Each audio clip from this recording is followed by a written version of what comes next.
Tom Withers, AP again. We missed anything, Bron? Yeah, my new teammates. Yeah, I could go out. You don't even have to ask me. Yeah, IT.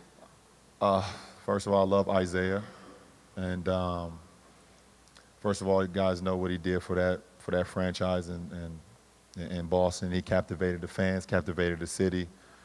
You know, I watched a lot of the Boston games, and listen to Tommy Heisman and keep calling him the little guy. The little guy. And it's seeing what he had to go through last year in the playoffs with the. Obviously, I don't want to bring that up because I know he's trying to move forward, so I don't even want to bring that up. But we all know what I'm talking about, and for him to go out and still play the way he played, and I think it's just unfortunate that there had to be a change of scenery for him. I think he, his guy who was picked last in the draft, you call that Mr. Irrelevant, and who's made himself an NBA All-Star and a big-time player, and felt like he finally had found a home, and it just goes to show you how, it's just all about business. It's all about business. You guys see my tweets on that issue too, so you go back if you want to bring that up. But move on to Jay. Has a lot of battles with Jay over the last few years, and I love the acquisition of having Jay around. His toughness, his ability to guard 2s, 3s, and 4s, some 5s in our league. Not afraid to even guard some 1s. His ability to shoot the 3 gives us a lot more space, but his ability to cut too and move without the ball is something that a lot of people don't talk about.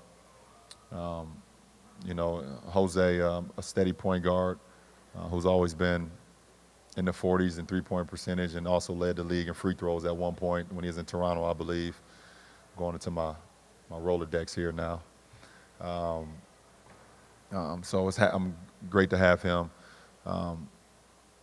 I'm excited more than anybody about Derek and D Rose.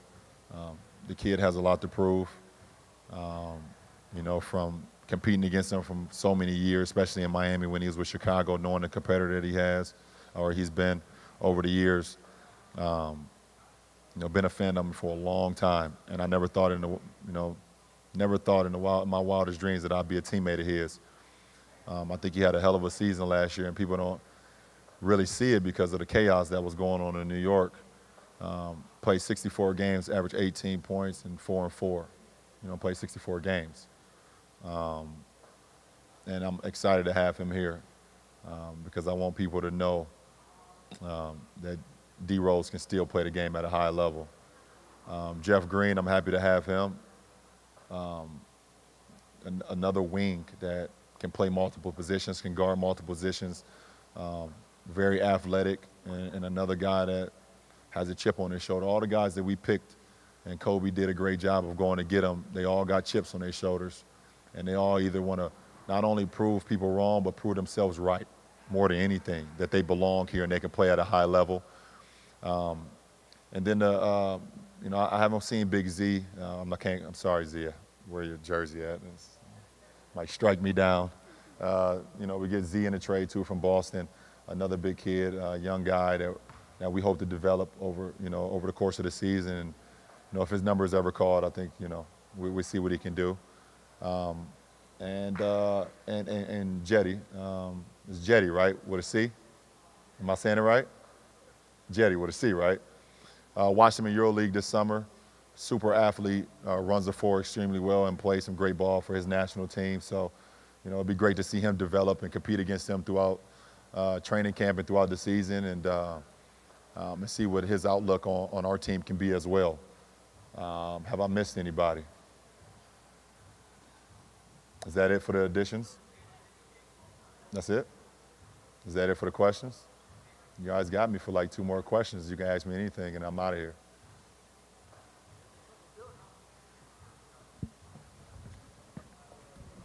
David Glazier from News Herald and Morning Journal.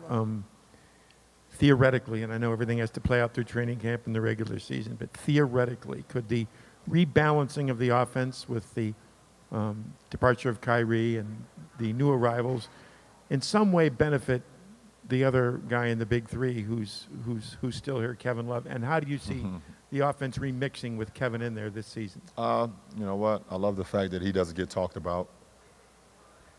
It's the same way Chris Bosh was. Never got talked about. And at the end of the day, you look at the end of the stats and you see the impact that they made on the game, on both sides. Kevin Love may be lost in the grand scheme of things in the media or because he's not flashy or whatever the case may be, but he's nowhere near lost in the grand scheme of what we need to do to win a championship this year. And he's going to be a huge focal point for our team. And obviously I haven't seen, our coaching staff may have some things that they have in mind. We don't know. Tomorrow we begin. But I bet he will be a huge focal point of our team. So I'm happy that, extremely happy he's still part of this franchise. Marla Ridenour, Akron Beacon Journal. I'm just the changing NBA landscape and everything that happened over the summer. Were you taken aback or surprised or anything? I really wasn't. I spent so much time with my boys and my daughter this summer. I mean, I seen things when it came across, sometimes it come across my phone. Some of my notifications weren't turned off. I was like, what the hell? I don't watch SportsCenter. I really don't watch sports talks or sports shows, or it's not just SportsCenter. I don't single you guys out, but I don't watch none of that stuff, so I never see the ticker or whatever that's called. I do watch NBA TV because I like watching vintage games when they come on, so I watched a lot of vintage games this year, this summer, besides Game 5 of the 2017 Finals. That's the only game I didn't watch. So I've seen a lot of the things going on, and I knew we were in play for a few guys and things of that nature that didn't happen, and I kind of just moved on. I really didn't invest too much into it. I really don't get involved into fantasy basketball. When I know something is official, then I get really excited, and other than that, I just kind of just keep it even keel because I've seen so many things go both ways. You feel like you got a player, or you feel like this player's going there, and then the last minute something happens and you like him. So, but other than that, I really didn't get too invested into this summer. I think the game, one thing I can say, this is the best NBA offseason I've ever seen. And I've been watching the NBA for 27 years, and I've been a part of the NBA for now 15 years, and it's probably the best NBA offseason that I've ever seen. And I wasn't a part of it that much. That's a pretty cool thing. That's it?